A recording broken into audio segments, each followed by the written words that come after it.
Right, hello everyone. This is the third edition of our residential expert discussion with Mark Hayward. I hope everyone out there is well. How are you, Mark? I'm well, I think. It's summer and the sun is shining. Have you managed to watch any of the tennis? Yes, I have. Yes, I have. In fact, my wife's at Wimbledon today, so obviously I have to watch to see whether I can see her or not. Definitely. But by the time people see this, Wimbledon will probably be over. So I'm just going to assume that Cameron Norrie won the whole thing. I think that sounds reasonable. Let's continue with that. Yeah, beating Nadal straight sets in the final. Yeah. But anyway, let's crack on. I mean, it seems that a lot's actually happened since we last spoke a few weeks ago. The Renters Reform Bill is now actually here after all of that talking. Were you surprised it actually finally happened? Well, I think because the last time I was slightly disparaging that it wasn't going to happen and it had been kicked into the long grass. And within days of saying that, obviously they were listening to this, it has come out. It is, I think what we need to bear in mind, it is a white paper. So therefore it is subject to change. They say they're committed to bringing in the Renters Reform Bill in this Parliament, so that takes us all the way to next spring, and I think, and I know there's a lot of lobbying about to start, both from landlords groups and from tenants groups. We know it's been welcomed by Shelter, and they are a very powerful and well-funded organisation, and they've been very vocal in their support. I think there are concerns from letting agents. I think there are concerns from tenants as well, although this will seek to give tenants more protection. But I think there's a lot in there to digest. So whilst I wasn't surprised to the extent that they were going. Yes, I mean, Michael Gove described it as I've got the exact words here, a generational shift that will redress the balance between landlords and tenants. Is that kind of overcooking it, do you think, or is it really that revolutionary? No, I think it goes to reinforce the current government's intentions.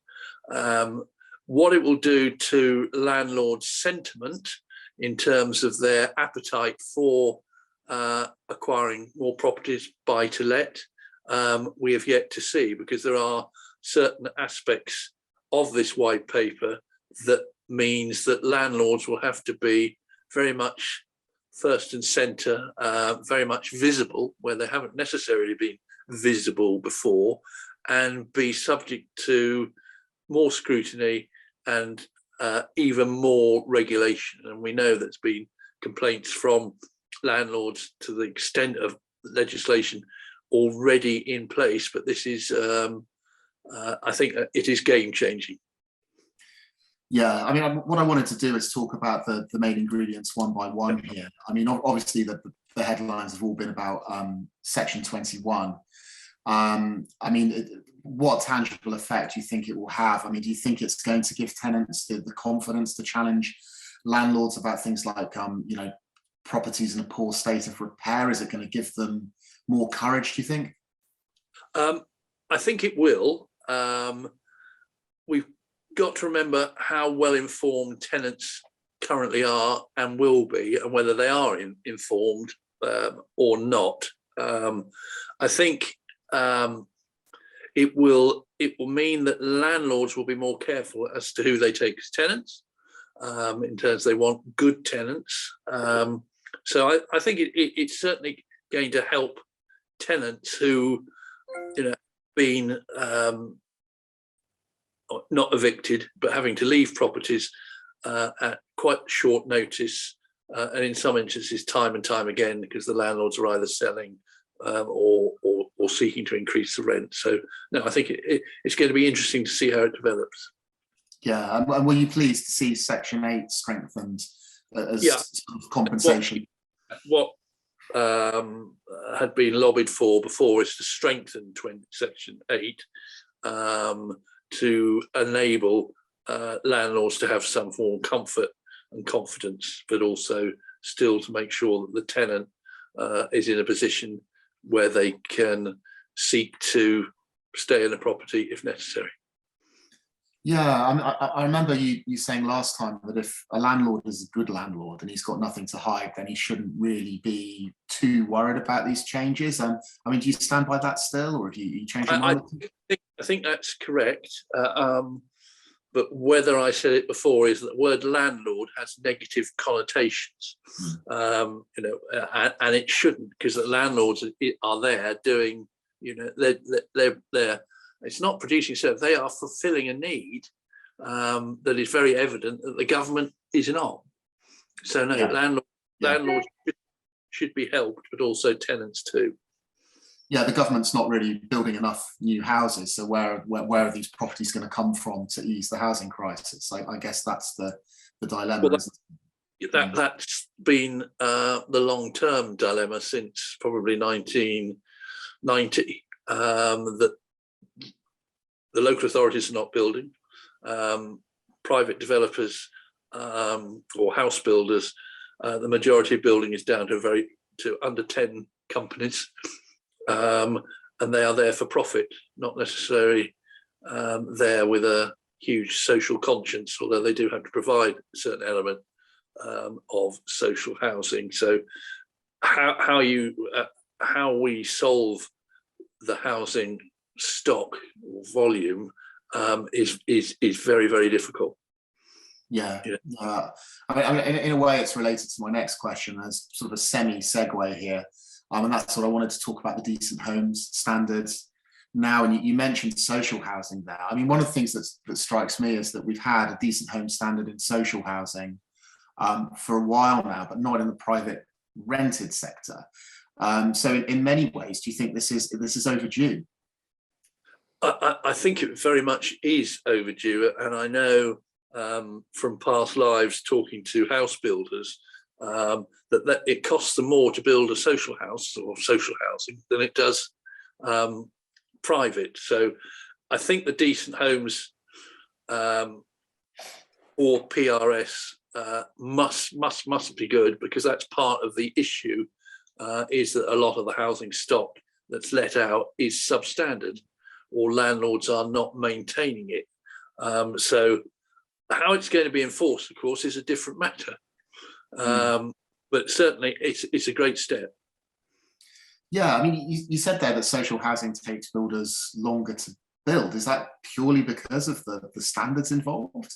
No, they have to build to a higher standard for social housing, and also for housing that will last a lot longer, accommodate a wide variety of family sizes, and generally it's not housing that has to have 3 en-suite bathrooms, but it's got to have ability to get properties, even for those that are able-bodied or not, into the housing stock and be available. See, this is news to me. I did not know that, actually, and now I'm going to be concerned about buying new build properties in the future, because I'm going to think what sort of standard are they up to. I mean, the next big thing from the Renters Reform Bill are notice periods, obviously doubling. Yes. And I just really wanted to know your thoughts on that. It's 2 months for both landlords and tenants now, and whether you see this as a positive development. It's positive for tenants. It may not be positive for landlords. I think it's what we said before. This is called the Renters Reform Bill. It's about renters.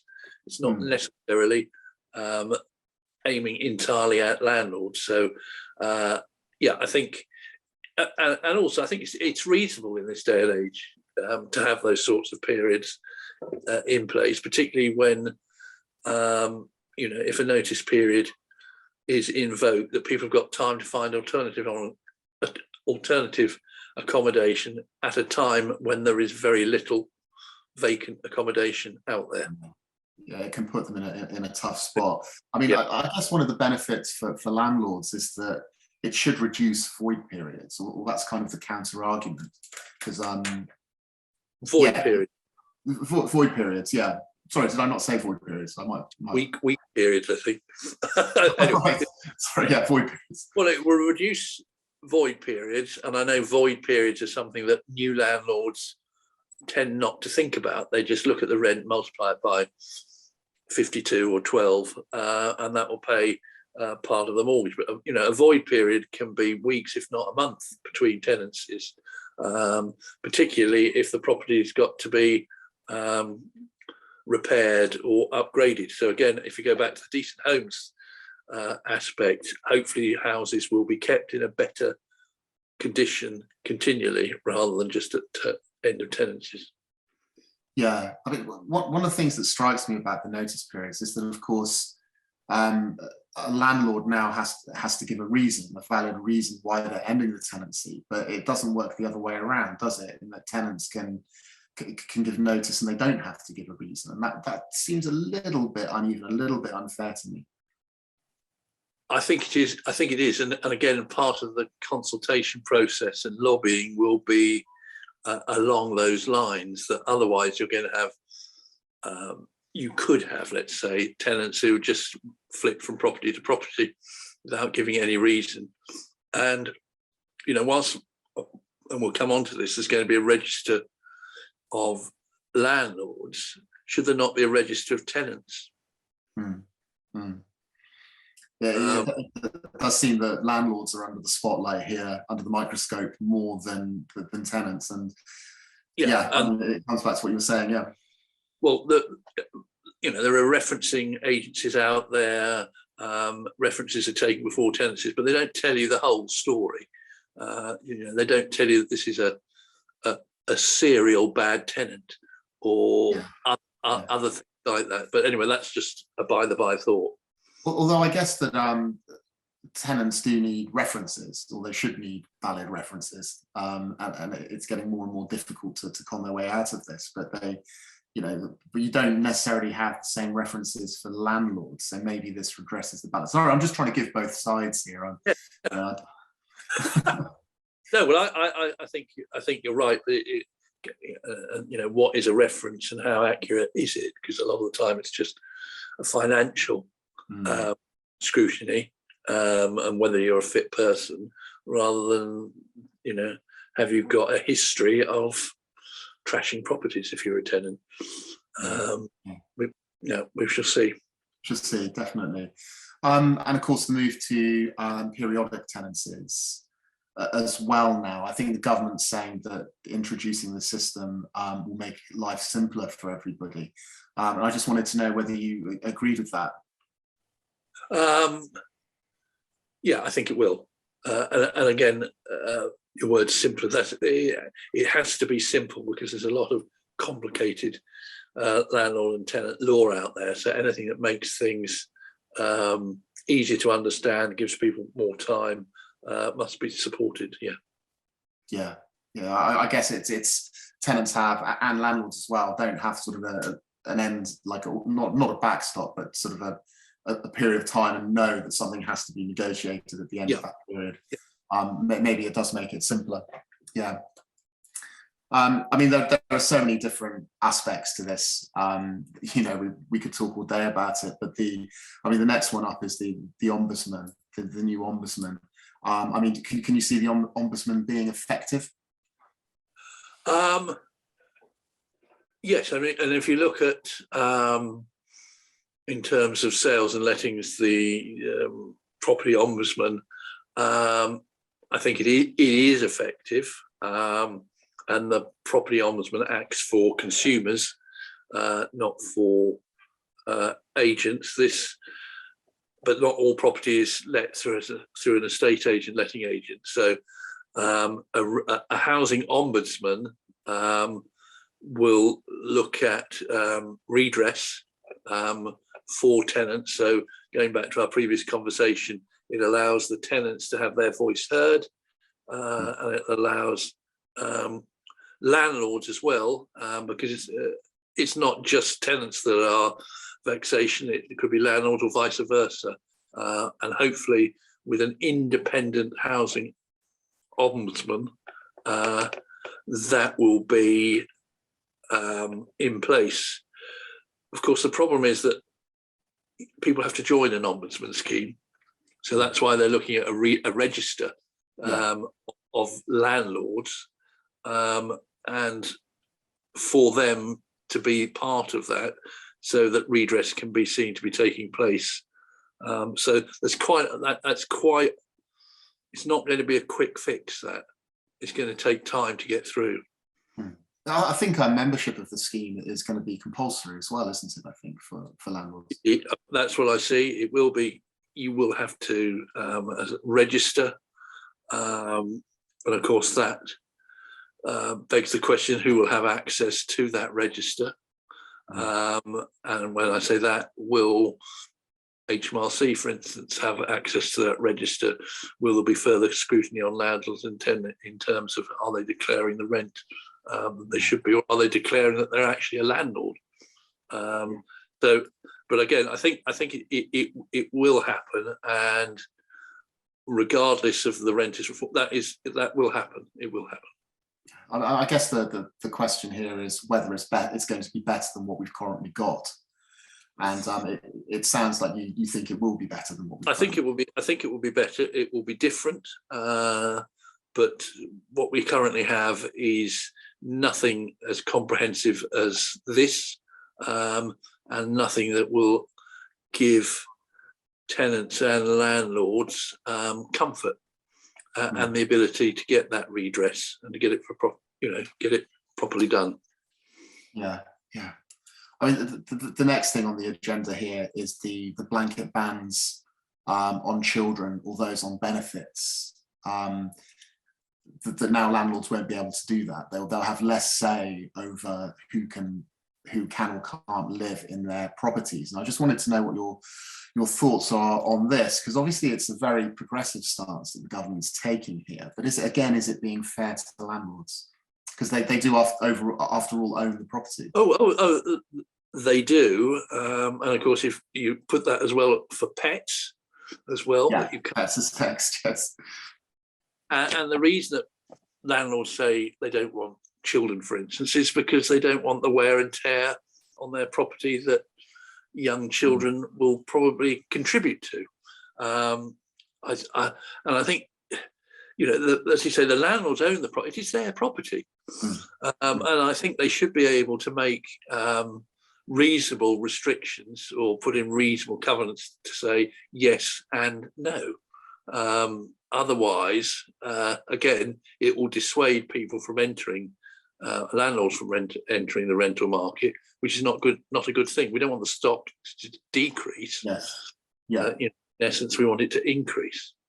And of course, that's the big worry about the whole thing, is that we did need a renters reform bill, but it's whether these landlords end up thinking that these reforms are going to persecute them and put them off going into the sector. And that's kind of like the difficult line the government had to tread. I mean, when it comes to these blanket bans on children and pets, I was actually quite surprised by this. To me, it did seem perhaps a little bit too far, but I don't know. No, I don't know. It's almost, it's political. Yes. And you just have to remember that this is politics, and it's produced by politics. All right, it's produced by civil servants, but it's politicians have oversight on it, and what will go down well with the majority of voters, rather than just. I mean, obviously, there's still some way to go. I mean, you were obviously saying at the beginning of this discussion that there's going to be more consultation, there's going to be discussions, and some of these suggested reforms might be watered down. I mean, do you think at this point, if all of these reforms went through as we've talked about them today, whether that might have a bit of a negative impact and discourage landlords and make the housing crisis worse, or is it just too early to say? I think there was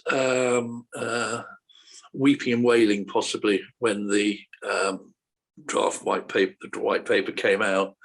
I think that now, having had a few weeks to look at it, people are coming to terms with it and not feeling so negative about it. And I think there's an acceptance that something had to happen, something is going to happen, and people will just have to work through it, but in a sensible way. And as we've just said, the lobbying that will now ensue will go some way to seeing whether some of these issues could be softened, rather than, you know, lines in the sand drawn and those you must not cross. Yeah, yeah. I mean, the very final thing that I wanted to talk about is something that's actually close to Just Move In's heart, and this is the sustainability element of all this. And that's the white paper also briefly mentioned the plans to increase the minimum energy efficiency standards in the private rented sector. There's a little bit of a hint of that in the white paper. And this, of course, is making sure that all privately rented properties are EPC Band C by 2025, which is just 3 years away. And I just wondered if you had any thoughts on that one, really, because obviously this is going to cost landlords a lot of money up front. But yeah, I know, having spoken to agents in areas which have a much older housing stock than others, that and this has been, you know, this was going to happen anyway in terms of EPC, that landlords are finding it's just not viable to upgrade properties to, you know, level 3, and are just selling them, and either coming to the market or buying properties that are much easier to that will conform in a better way. But you know, we're in a I wouldn't say we're in a fuel crisis at the moment, but we've got energy issues that are only going to get worse, and if you can encourage housing stock to meet that level, it must be a good thing. Whether they can do it in the time period is probably doubtful, because it's massively expensive for some properties. You know, I mean, 2025 is not really that far away, is it? We're halfway through 2022, so it's 2.5 years. It seems quite ambitious. I think it is ambitious, but of course the EPC is, when properties are let, the EPC is there on the property portals or on the sales particulars. Tenants must be presented with a copy of the EPC before they take up occupation. And when people are looking at the affordability as well of renting a property, the cost of heating,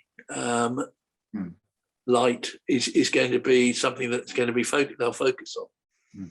Well, that's the spin, I guess, isn't it? That the government can say that for landlords, yes, you've got an initial outlay, but it should make your property more attractive to tenants if they're going to be paying less in energy bills. But again, it's just finding that, I mean, because it can be thousands of pounds to upgrade a property. I think in some instances it's tens of thousands of pounds to make property in effect thermally efficient.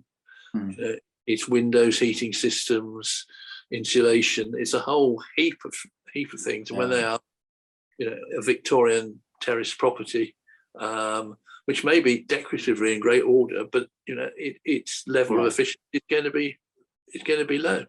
I mean, a new boiler itself is £1,000 or more, isn't it? But of course, you can't put a new gas boiler in anyway after 2025. Yeah, and I'm not quite sure if they've worked out the technology for air source heat pumps to heat older properties yet. I don't think they're that efficient, from what I hear. I think there's a whole different conversation on that in terms of how and the cost of putting these in, and of course they use electricity, you know, and then we're going to the whole energy cost of providing. So lots of, and I think that's a subject, a whole new subject for another day. We can do that later in the year. Well, I think we've been talking about the Renters Reform Bill for a long time now. I think about 20-25 minutes. It would be nice to talk about other things today as well. So I'm going to move on now, if that's okay. And I just wanted to talk to you about 50-year mortgages. This is being mooted again at the moment. The rumours are beginning to circulate. What are your thoughts on 50-year mortgages? Because if you're taking out a 50-year mortgage and you're in your 30s, then that's a well, you know, the average age of a first-time buyer is now 34. You know, 20-30 years ago it would be 24. It's now 34. So you take out one of these mortgages for 50 years. your life expectancy is, I think, 81 years. So actually you're going to die before you pay off your mortgage. You might die before then. Those that inherit are going to inherit not a lump of cash necessarily, but a lump of debt. And will those people in turn already have debt? You know, tricky one. And I know that what the government's trying to do is encourage home ownership, and we've spoken about that before. But I think just looking at that in isolation, and I think we'll talk further in further issues of this blog about other factors that will contribute to the housing market, the housing profile and stock at a later date. So I think it's something, you know, it's another, oh, I've had a brilliant idea, let's put that one out there.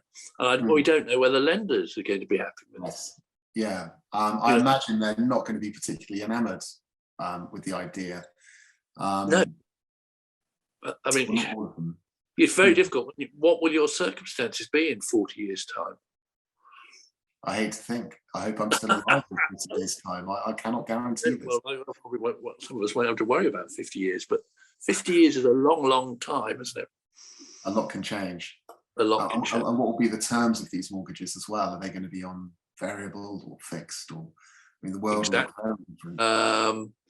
Now, in some countries, the interest rate is actually fixed at the time of the loan, and some countries have longer loan periods. But again, you've got to get those who actually provide the loans to say, yes, we want to do it. Yeah, yeah. Well, I think that might just about round off today's discussion. We've been going for almost half an hour. I've grilled you for that period of time. And you've been as helpful as always. So thank you, Mark, and thank you everyone for listening in today. We really appreciate that. So I think we shall reconvene in a month. Yep, looking forward to it. Excellent. Thanks for your time, Mark.